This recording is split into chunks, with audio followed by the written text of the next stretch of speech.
एक बहुत ही खूबसूरत राज्य था खनकपुर। राज्य में सब तरफ खुशहाली थी। वहाँ का राजा भैरव सिंह अपनी प्रजा के प्रति बहुत वफादार और प्रेम भाव रखने वाला राजा था। उसी राज्य में एक परिवार रहता था जिसका मुखिया ख्याली चंद था।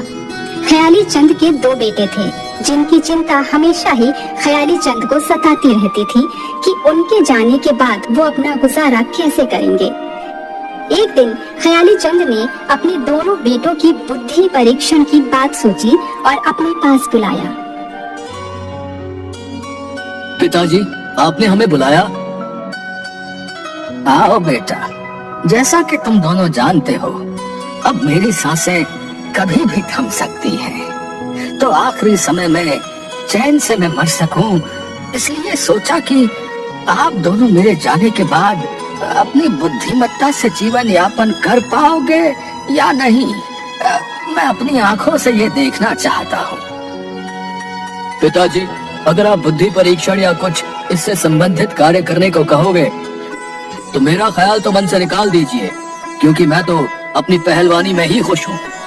और दिमाग का प्रयोग ना पिताजी, आप छोटे से जो बन पाए वो करवा लीजिए। और ये बोलकर चमन अपना मुद्गल उठाकर अखाड़े में जाकर व्यायाम करने लगा। बेटा रोशन, चंदन तो पहलवानी कर अपना गुजारा कर लेगा, लेकिन तुम्हारा क्या होगा? पिताजी, आपका रोशन ही तो है जो आपका नाम रोशन करेगा। मैं कोई छोटे मोटे काम नहीं करने वाला, राजा का सलाहकार बनूंगा पिताजी। अरे तुम इतने बड़े बड़े सपने देखना बंद करो भाई, हैं? और कोई काम सीखना शुरू कर दो ताकि कल को कोई तुम्हें लड़की दे सके और तुम अपने परिवार का भरण पोषण कर सको, समझे? पिताजी, बनूंगा तो मैं सलाहकार ही, चाहे कुछ भी हो। अच्छा ठीक है, तो फिर दो अपनी बुद्धि का इम्तिहान, ताकि मुझे तसल्ली हो जाए कि तुम राजा भैरव सिंह के दरबार में सलाहकार बनने के लायक हो। हाँ हाँ पिताजी, जो आप बोलोगे मैं वो करूंगा। कहिए आप। तुम्हें अपनी बुद्धिमत्ता साबित करने के लिए 3 पड़ाव पार करने होंगे, जिसमें सबसे पहले किसी समझदार लड़की से शादी करनी होगी। उसके बाद क्या करना होगा पिताजी?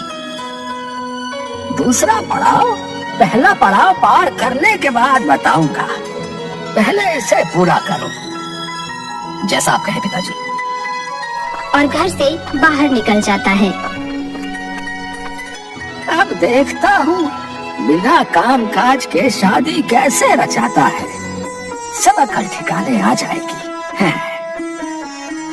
इधर रोशन राज्य के एक जमींदार के खेत में काम कर रही कुछ औरतों को देखकर, अब आपसे एक बात करनी है, बहुत जरूरी। जी बोलिए, क्या बात करनी है? मेरा नाम रोशन है और मैं पास ही में रहता हूँ। आपसे शादी करने का प्रस्ताव रखना चाहता हूँ। शादी का प्रस्ताव? हाँ, आप क्या काम करते हैं श्रीमान? मैं राज दरबार में सलाहकार नियुक्त होने वाला हूँ। क्या? अपनी हालत देखो पहले, कुछ भी बोले जा रहे हो। राज दरबार में सलाहकार? चलो निकलो यहाँ से, हमें काम करने दो। बड़ा आया शादी करने वाला। और सब औरतें हंसने लगती हैं।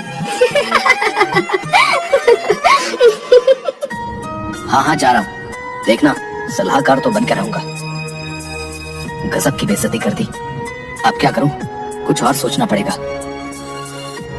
हाँ, ये सही रहेगा, घी टेढ़ी उंगली से निकलेगा। रोशन अपने एक दोस्त के पास गया जो उसी राज्य में जोहरी का काम करता था। कैसे हो दोस्त? और रोशन, बहुत दिन बाद दिखे आज, बताओ क्या काम पड़ गया आज? अरे काम कुछ नहीं, बस ऐसे ही। भाई बचपन से जानता हूँ तुझे, अब बता दे। अरे मुझे कुछ सोने के सिक्के चाहिए जो तुम्हें शाम तक वापस लौटा दूंगा। अच्छा, शाम तक लौटा भी देगा? ऐसा क्या करेगा भाई? वो बाद में बताऊंगा यार, तेरे लिए भाभी लाने का विचार है। बस कर, बड़ी बड़ी मत हाँक, ये ले, लेकिन शाम तक लौटा देना। रोशन वहाँ से सिक्के लेकर एक पनघट पर जा पहुंचा और वहां उसने देखा एक सुंदर सी लड़की पानी भर रही थी और रोशन उसके सामने से गुजर गया और एक एक करके सोने के सिक्के गिराता जा रहा था। अरे इस बेचारे राहगीर की कमाई तो गिर रही है, मुझे इसे बताना चाहिए। अरे अरे सुनो, आपके सिक्के तो गिरते जा रहे हैं। रोशन उसकी आवाज सुनकर अनसुना कर आगे बढ़ता रहा। लड़की दोबारा चिल्लाई, अरे भाई रुको, अरे सुनो, सिक्के गिर रहे हैं आपके। भाई सुनकर रोशन गुस्से से रुका और बोला, क्या है, कौन हो तुम? भाई मत कहो मुझे, समझी?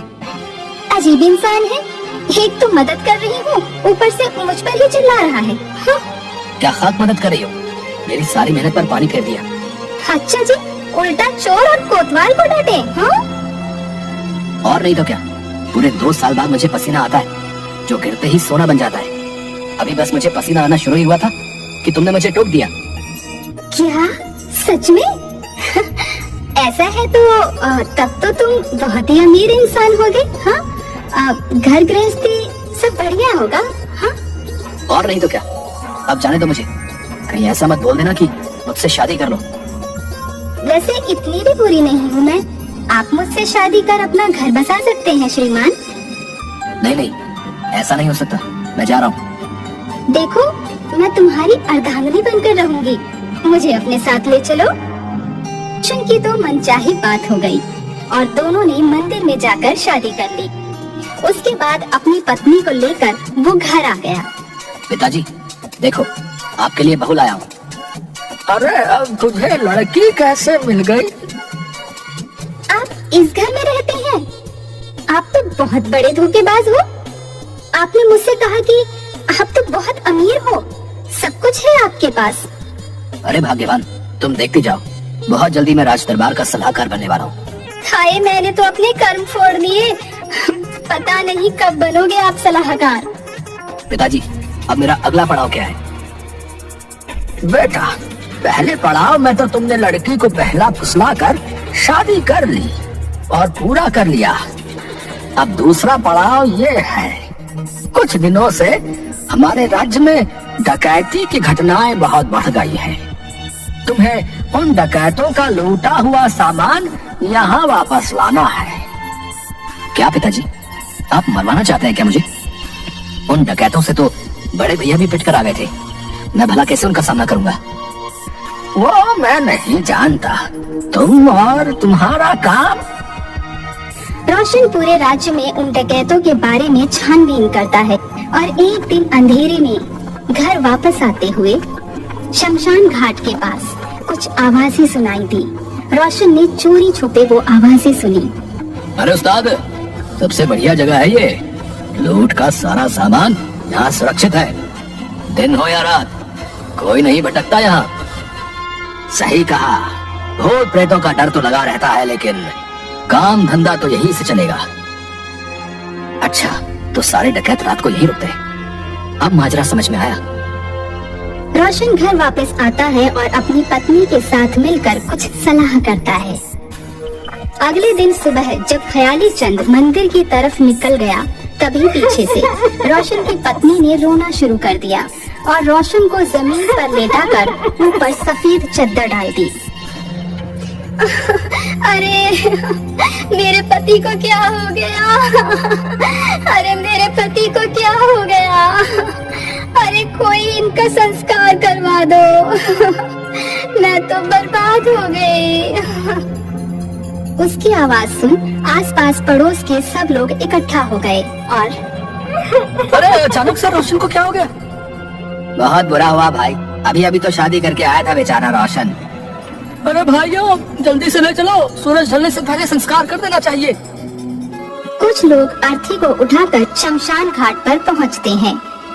तभी रोशन की पत्नी कहती है, मेरे पति मरने से पहले बोलकर गए थे कि जो मेरा संस्कार करेगा उसका सत्यानाश होगा। क्या? ये क्या बद्दुआ दे गया वो? चलो भाइयों, हम लोग नहीं कर सकते इसका संस्कार, अजीब इंसान था। और सब लोग उसकी अर्थी को शमशान घाट पर छोड़कर भाग गए। उनके जाने के बाद उसकी पत्नी एक पेड़ पर जा चढ़ी। अंधेरा होने पर 5 डकैत वहां पर आए और शमशान घाट पर अर्थी देखकर, अरे ये क्या बला है? इस अर्थी का संस्कार क्यों नहीं किया किसी ने? उस्ताद पता नहीं, कोई अभागा लगता है जिसको अग्नि भी नसीब नहीं हुई। चलो फिर इसका संस्कार तुम लोग कर दो, जो सामान चाहिए लेकर आओ। उनमें से 2 डकैत जाकर सामान लेकर आते हैं और जैसे ही 5 डकैत उस अर्थी के पास आते हैं, पेड़ के ऊपर से आवाज आती है, जितने आपने कहा था पूरे उतने ही हैं। ये सुनकर अर्थी पर लेटा हुआ रोशन बैठ गया। मुंह पर सफेद चद्दर और शमशान में अर्थी सब देखकर डकैतों की हालत पतली हो गई। पूरे 5 होने चाहिए, जितने मैंने कहा था। हाँ हाँ, पूरे उतने ही हैं। ये कोई भूतों की माया है, अपनी जान बचाओ। सब डकैत आनन फानन में सब कुछ छोड़कर वहाँ से भाग गए। उनके जाने के बाद रोशन अपनी पत्नी से, आ जाओ भाग्यवान, पेड़ से नीचे आ जाओ, काम हो गया है। एक बात तो है, शादी मैंने चतुर और चालाक इंसान से की है। अब इतनी तारीफ भी सही नहीं है। चलो डकैतों का सारा सामान उठाओ और पिताजी के पास चलते हैं, वो चिंतित होंगे। पिताजी, आपका दूसरा पड़ाव भी पार कर लिया, अब अगला पड़ाव क्या है? बेटा, 2 पड़ाव पार कर तुमने साबित कर दिया है कि तुम सच में राज दरबार के सलाहकार बनने के लायक हो। अब तुम्हारा अगला पड़ाव राज दरबार में अपने आप को उचित सलाहकार साबित करना ही है। जाओ बेटा, मेरा आशीर्वाद तुम्हारे साथ है। पिताजी, आपके विश्वास को मैं कायम रखूंगा और जल्दी ही अपना ये पड़ाव भी पार कर लूंगा। उसके बाद रोशन राजमहल की तरफ निकलता है। महामंत्री जी, आज पूरे 2 माह बीत चुके हैं, लेकिन अभी तक कोई ऐसा समझदार व्यक्ति नहीं मिला जो हमारे राज दरबार में मुख्य सलाहकार के पद को संभाल सके। क्षमा महाराज, लेकिन कल एक आखिरी आयोजन है जिसमें महल के प्रांगण में मैंने प्रजा में से सलाहकार पद के उम्मीदवारों का आयोजन किया है, जिसमें हम कुछ बिना जहर के सांपों को वहां छोड़ेंगे। जो कोई निडर और साहसी हुआ तो किसी अच्छे तर्क के साथ हमारे लिए उचित उम्मीदवार होगा महाराज। कल इसका फैसला भी हो जाएगा महामंत्री। सभी उम्मीदवार खुले मैदान में खड़े हैं, जिसमें रोशन भी शामिल है। मैदान के पीछे एक दीवार है जिसे कोई भी आसानी से फांद सकता था। ऊंचे मंच पर महाराज भैरव सिंह और कुछ मंत्रीगण विराजमान हैं। योजना अनुसार मंत्री जी ने भीड़ को देखकर सपेरे को सांप छोड़ने का आदेश दिया। अरे सांप, भागो! बाप रे, बहुत जहरीला सांप है, भागो भैया भागो! सब तरफ अफरा तफरी मच गई। सब लोग दीवार फांद के मैदान से बाहर हो गए। सिर्फ रोशन मैदान में खड़ा रहा और सांप उसके आसपास से निकल रहे थे। क्या नाम है तुम्हारा साहसी पुरुष?